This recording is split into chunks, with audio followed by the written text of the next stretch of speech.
Yeah, it's very difficult to be met with challenge or pain and difficulty and not project into that and not get worried or carry fear or aggression or whatever your natural or conditioned predisposition is. To Yeah. inject that into the situation. So I find that something that I'm constantly working on and aware of on a regular basis, is not projecting my insecurities, fears, aggression, anger, frustration, whatever it may be, into something that is presenting itself that is making me uncomfortable or challenging me.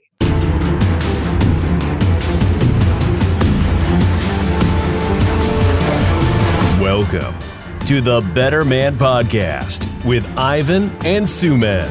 This podcast is all about how to be an optimal, conscious male in today's society. Join Ivan and Suman as they go deep into the rabbit hole of personal growth, mindset, social dynamics, and spirituality. Are you ready to be a better man? And we are live. Welcome. What's going on? Yo, no way. Yo, soon. Yo, what's going on, man? 1:14 a.m. and we're still alive. Yes, we're still alive. That's right, man. We have a very special guest with us today, and we're going to just kick it off right away with the affirmations. You want to take it, Ivan? Yes. Whew. All right, everybody.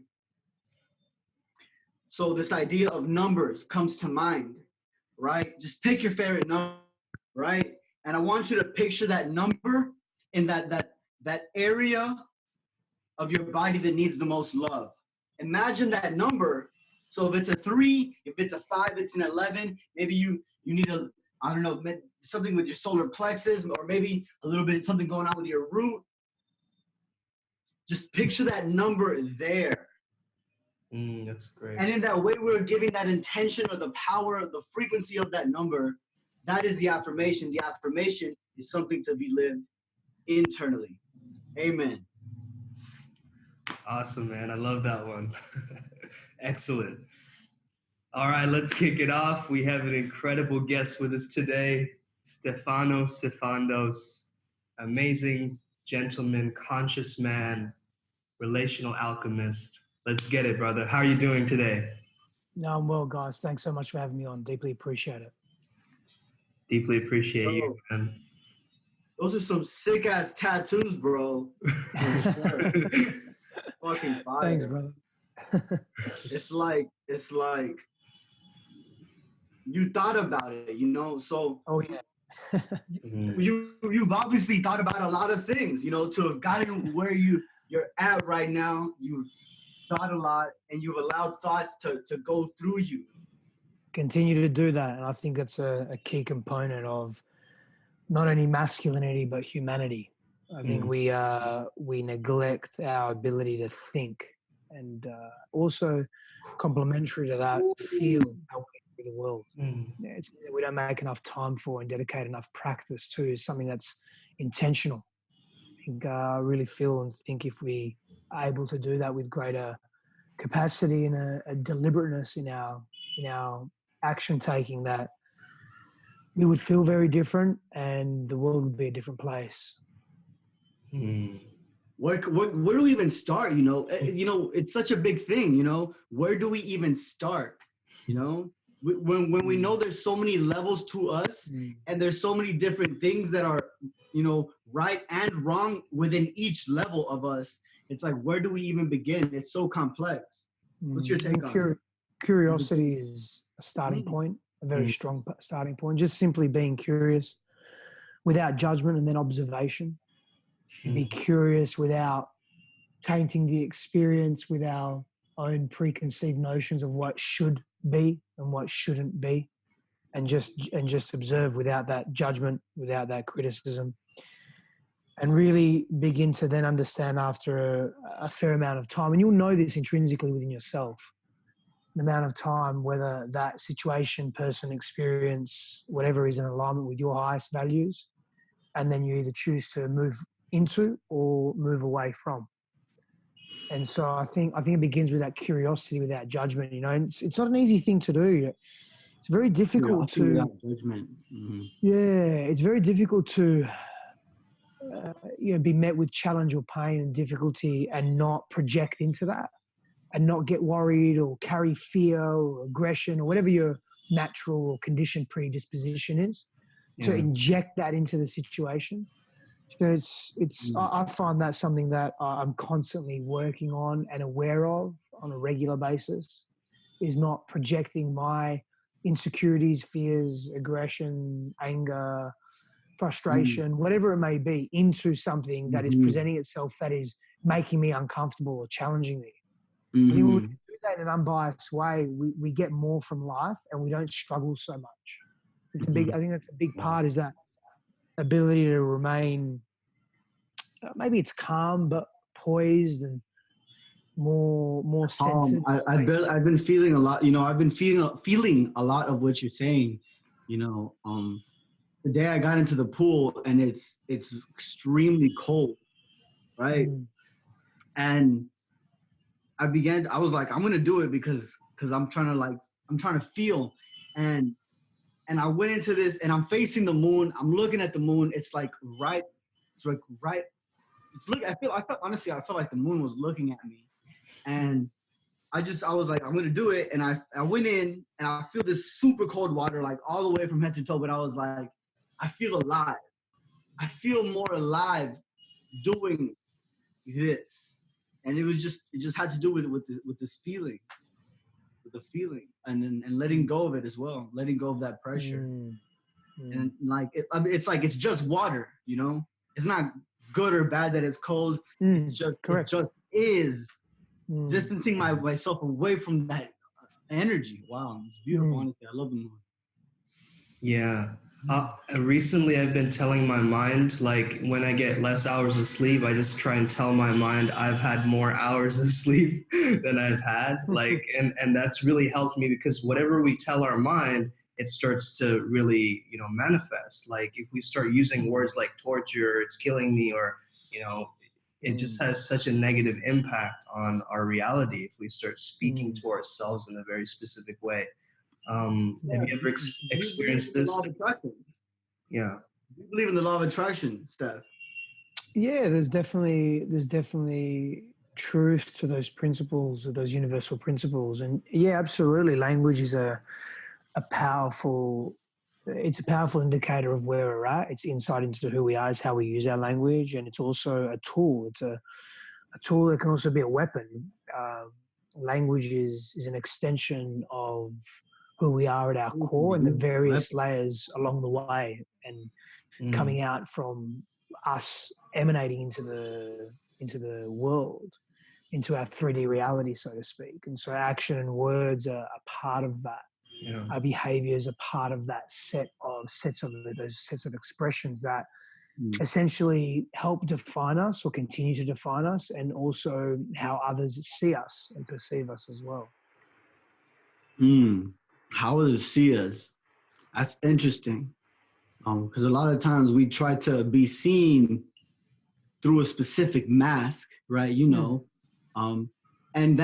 what I was, I'm sort of like piecing together is that the mask is not just something that is worn right here. It's something that's worn throughout your whole body. It's like a body mask, right? So unless the body gets involved with it, you're not playing that mask out. And we try to even like just the way that we walk, like, oh, this is how a man walks, this is how a woman walks, whatever.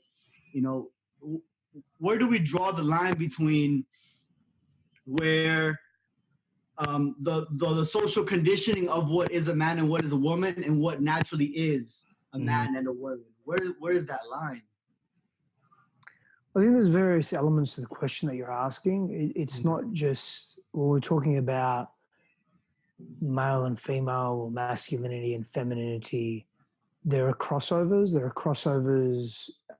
From social conditioning to biology to sexuality, and I don't think it's as distinct and as cut and dry as what it may, or what we would want it to be, because we live in a world of let's simplify everything so we can understand it and essentially feel safe. Mm. It's not always as simple as that, right? And so, there are biological, evolutionary reasons as to why we behave how we behave. There are psychosocial reasons as to why we behave how we behave, developmental, familial, values, behavioral, emotional, psychological, physical, spiritual. So there are a shit ton of reasons why we behave how we behave. And when we try and compartmentalize too much or in an extreme way, we lose the meaning that we may find in certain things. I mean, there is very much that, we talk about males and females, there are great similarities that we share, and there are differences that we share. And I think what's really important is that we stop demonizing the differences. And it's okay that we're different. We're just different. It's full stop. We're hormonally different. Our brains are different to some extent. And we also share many similarities as well. And so can we focus on both with greater equity? I think that may stop creating so much division. And that's not just with sex and gender and expression as well. It's also with any physical or internal differences, whether it be gender, race, age, socioeconomic status, how we feel, values and beliefs and so forth. And so it's about moving. It's about not being so threatened by differences, and that's how we'll move towards greater harmony. But conflict is also necessary in the early stages of developmental consciousness as well, because it helps us sift through what serves us and what doesn't as well. And so there's a place for conflict too. It's just how we engage in conflict. Right. That's important. I think you pinpointed. Honestly, you were able to pinpoint a lot of real problems that we're having. Wow. I was just like, whoa. Okay, what? Oh, another one. Jason made another one. I can immediately on. Smoke cologne. Yeah, Steph, that was incredible the way you broke that down. A lot of men in this day and age, we sort of feel like we're not able to fully express ourselves to our full capabilities. And maybe that's perhaps because of media or this portrayal of the stoic male, and which is still evident, still important. But how important do you feel like vulnerability and expression is to this new age of manhood? Ooh, wow. Yeah, vulnerability is an interesting subject matter. We speak about it, but we also speak about it with great fear sometimes as well. Yeah. The truth that we are all vulnerable. I mean, we literally are all vulnerable. We have to admit that. We have to own that. If I cut you, you'll bleed. If you cut me, I'll bleed. It's what we do with our vulnerability and how we engage in our vulnerability. Brene Brown speaks a great deal to this. She speaks to vulnerability being defined as uncertainty, risk, and emotional exposure. From that perspective, if you take some of the most quote unquote manliest men in the world, such as the Special Forces soldiers, they are exposed to uncertainty, risk, and emotional exposure every moment of every day. Especially when they're in the field or when they're in that space. So they're constantly being vulnerable. They're constantly experiencing vulnerability. Yeah, very true. It's just what they do with it and how they deal with themselves. And sometimes we deal with feeling vulnerable or weak or being in fear or whatever other synonyms you want to associate with vulnerability. We deal with it in a way that suppresses that present moment. And sometimes it needs to be. Sometimes you're in a survival situation where you don't have time to process your feelings or process the pain or the experience of that moment because you have to survive. Right. And so what we often don't do is we don't come back to those stunted or numbed feelings or states that we experience internally, and they compound over and over again. And that becomes a habit as well. That becomes an entrenched habit it becomes our norm. And so we don't get to really experience ourselves in a more authentic form. And then we sort of, we're saying, men need to be more vulnerable.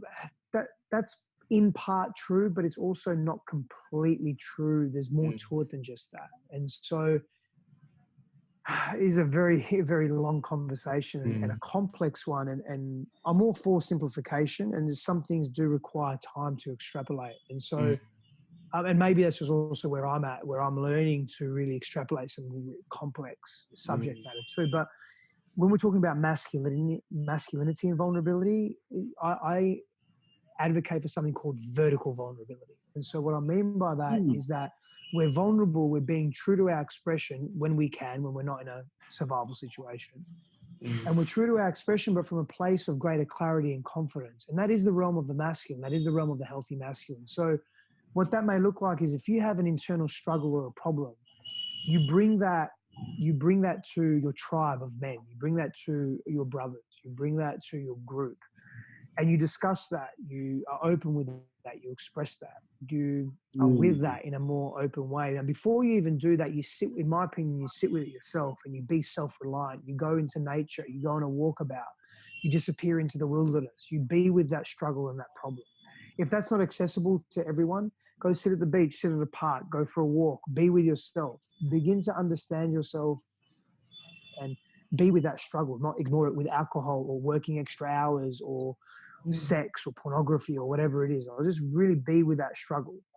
And if that still isn't giving you any more insight, then go to a group of brothers and bring it to your tribe, bring it to a group of men that can see you and call you forward and inspire you and challenge you at the same time to be a better version of you. And then you can start to express that to the more open world from a place of greater clarity if you need to, if it warrants it. My point is that the opportunity is to be with our stuff as opposed to suppress it, ignore it, numb it, and avoid it. And from that perspective, we become more whole, or we feel more whole instead of feeling fragmented, instead of being really randomly scattered within our own psyches. And then what we do is, as men, is we'll either hide from the world, which is not just as men, it's just a human thing. But the second part to that is we lash out to the world. And this is more of a man thing because of our hormonal profiling as well, with higher levels of testosterone and the aggression that we naturally have or naturally can have. And again, there's more to it than just that. It's not as simple as that, right? But we will either lash out and be really aggressive and push people away in generally a more aberrant or violent way. And so, or we're hiding from the world and not really living in our truth and our purpose, which again isn't very attractive in any way, in any respect. They're both extremes. And so we'll move in extremes. So the opportunity and the choice is to not move in extremes, but rather be more centered in ourselves. And that's with just really just dealing with our stuff. So when you speak to vulnerability, there's various expressions and layers of vulnerability, and it is context-based as well. You mentioned Stoicism earlier. I advocate a Stoic philosophy, and there are more elements to just that. It's not just about dealing with pain or difficulty or challenge in a numb or emotionless way. Not that Stoicism is completely like that. Stoicism, the essence of Stoicism is more about how can you, and there are various parts of this, but how can you see the benefit and the value in the situation that you're presented with, and how can you remain as placid as possible to be able to extract that and not be emotionally volatile. And that's something that I work with myself and with others, of course, but with myself constantly. I'm constantly looking at refining. How can I be a more balanced human being? How can I face difficulty with greater clarity and calmness? And I think it's something in a very high-paced society that we live in, where we're very overstimulated. It's very easy just to react. And it also depends on your conditioning. My conditioning has come from a lot of violence and aberrance and volatility. And so it's very natural for me, or not natural, but it's very conditioned.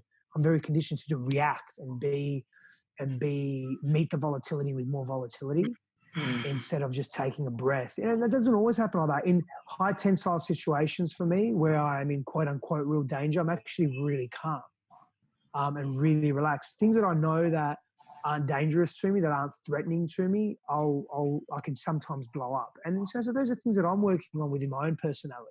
And I know where they come from, and it's just practice and awareness, and we just keep building, right? And that's part of that vulnerability. Like, I'm sharing vulnerability with you now. I'm sharing, what could be considered a quote unquote weakness, but I'm confident and comfortable in that weakness because I've explored it enough to be with it. So I'm not threatened by it. I'm not threatened by telling you that or telling the world that, or, whoever's listening to this podcast. Right. It doesn't bother me.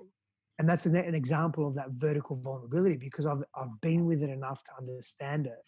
And I may not completely like it within myself, but I don't judge it so harshly anymore like I once used to. And so that's part of that healing process as well. Mm. Incredible. Yeah. What is one thing that someone can begin to do to feel more empowered to take to, because when you're in the lower levels of consciousness, when something's happening, like let's just say like a crucial conversation begins, like or suddenly you start to argue with somebody, right? And you feel like, oh man, I really want to say something really bad to this person because the way this person is dealing with this conversation with me is really triggering me, really making me mad, right? And I want to call them names and I have like a violent image that pops up into my mind's eye. Yep. Yeah, right? which can be very, very normal. Switch into going, yo, you know what? I know I'm having an argument with this person, but what about the relationship? What's the goal? How do you switch into that mood in that moment? Yeah, so there's a couple of things. You can ask yourself a question such as, what would love do now? You can literally ask yourself that question. What would love do right now? Would love smack this person in the mouth? Would love abuse this person verbally? What would love really do right now? And that's a great question to ask. Another question is, what do you want the outcome of this situation to really be? You can ask yourself, what do I really want the outcome of this situation to be? What am I striving for here? Now, how you can get into that place is you can take some deep breaths, and deep breaths may not always be your go-to because deep breaths can sometimes trigger past unconscious, unresolved trauma as well. And so breathing isn't always the first port of call. For most people, it's pretty safe, but for some people, it's not. And we're talking about elements of trauma here. That's another conversation. But what you can actually do is if you're starting to get really heated and you're starting to get emotional and triggered and tense and your nervous system is becoming tense and your stomach's turning and you're getting upset or angry or sad or wanting to run, or you're having a basic, fight, flight, freeze, fawn response, whatever it is, instead of breathing, you can begin some mindfulness practice. If not expanding, we're contracting or we're stagnant, and that's not really healthy either. And so how do we expand? I think we expand in various ways. I think we expand through exploration, through curiosity, through challenge.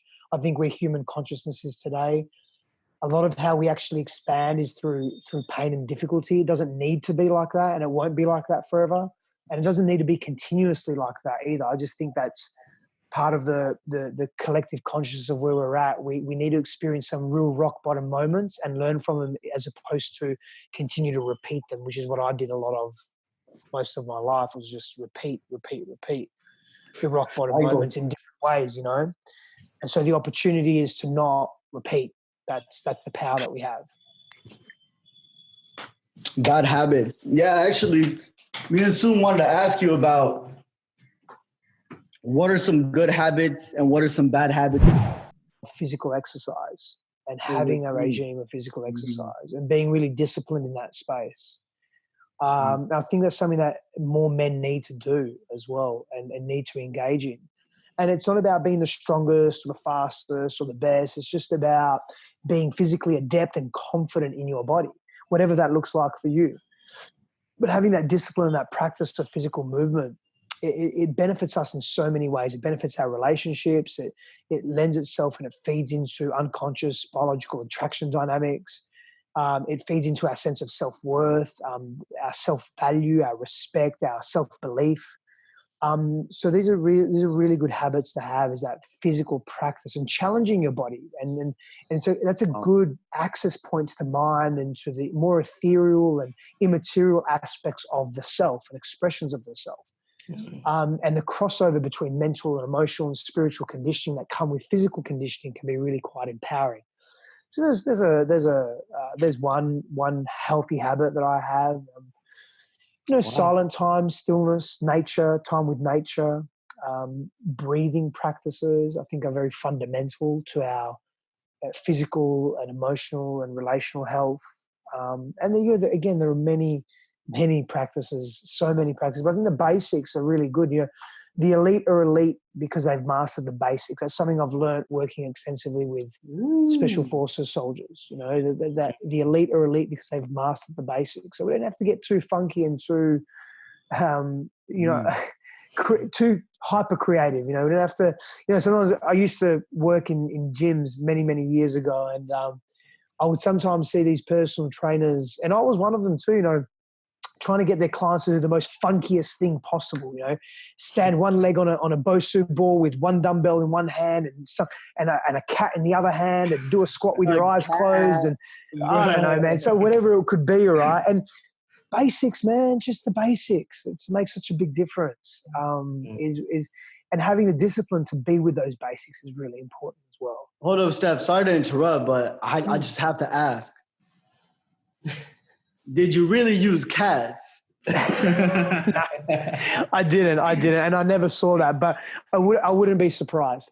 I wouldn't be surprised someone would use that, and it would make sense. It can be justified. Because honestly, I saw a video of a barber, and he was cutting some dude's hair. Yeah. And then instead of using a towel, he used a cat, and he rubbed the cat on the dude's head. There it is. I was like, yo, I guess there's something holy about cats. Something very spiritual. Yeah. They actually are very spiritual animals. In ancient Egypt, they were revered. And that was an interesting civilization. So, yeah. Steph, I wanted to ask you, in terms of like the ancient texts or spiritual texts that you've read, you mentioned on your Instagram you're a student of the Gita as well. So in terms of all of the spiritual texts that you've read, have you noticed any patterns that are quite similar throughout a lot of them?